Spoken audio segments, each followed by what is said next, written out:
Bien, Monsieur le président, madame et monsieur le ministre, mes chers collègues, sommes-nous bien dans la discussion de la mission « Gestion des finances publiques » ou « Suppression des finances publiques » ?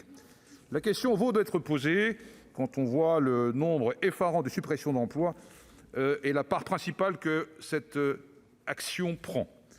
La prévision de suppression de postes en 2021 est conforme aux annonces de 2020. Ce sont ainsi 4 900 postes qui disparaîtront d'ici la fin du quinquennat. Les rapporteurs spéciaux notent également que la DGFiP contribuerait pour un tiers à l'objectif révisé de 15 000 suppressions de postes dans la fonction publique d'État fixé par le Gouvernement. Elle constitue donc de loin l'administration qui contribue le plus à la « rationalisation » de la masse salariale publique. Lors de leurs auditions, les rapporteurs spéciaux ont demandé aux responsables des 3 programmes de la mission jusqu'à quand et jusqu'à quel niveau ils estimaient que ces réductions d'effectifs pouvaient se poursuivre. Selon eux, il arrivera en effet un palier où les gains de productivité ne suffiront plus à compenser la réduction des effectifs. Ce processus continu de réduction des effectifs trouve toujours une justification différente. Tantôt c'est au nom d'une rationalisation de la présence territoriale, tantôt au nom de la modernisation des outils et une autre fois au nom de la dématérialisation des procédures fiscales et du recours à l'intelligence artificielle.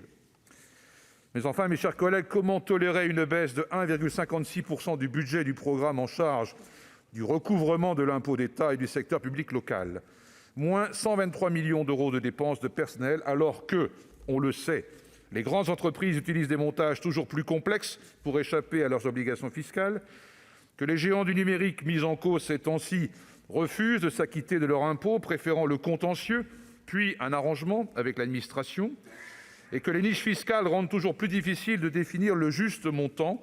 Pour rappel, une dépense fiscale sur 2 a fait l'objet d'un chiffrage sur la base d'un ordre de grandeur, ou pire encore, n'a pas été chiffré du tout.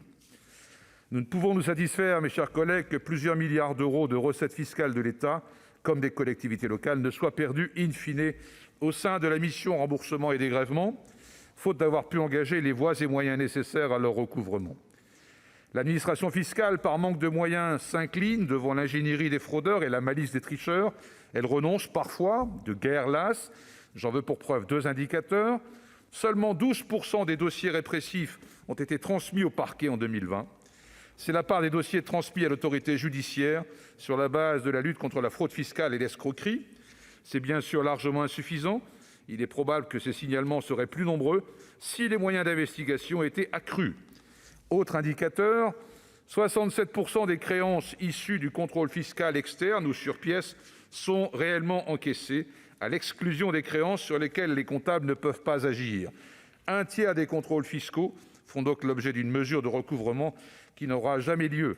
Impuissance de l'administration fiscale, toujours l'impuissance. L'impuissance se manifeste également lorsque la France se contente d'un règlement d'ensemble de 523 millions d'euros avec Google, renonçant ainsi au moins au double du montant qu'espérait la DGFiP.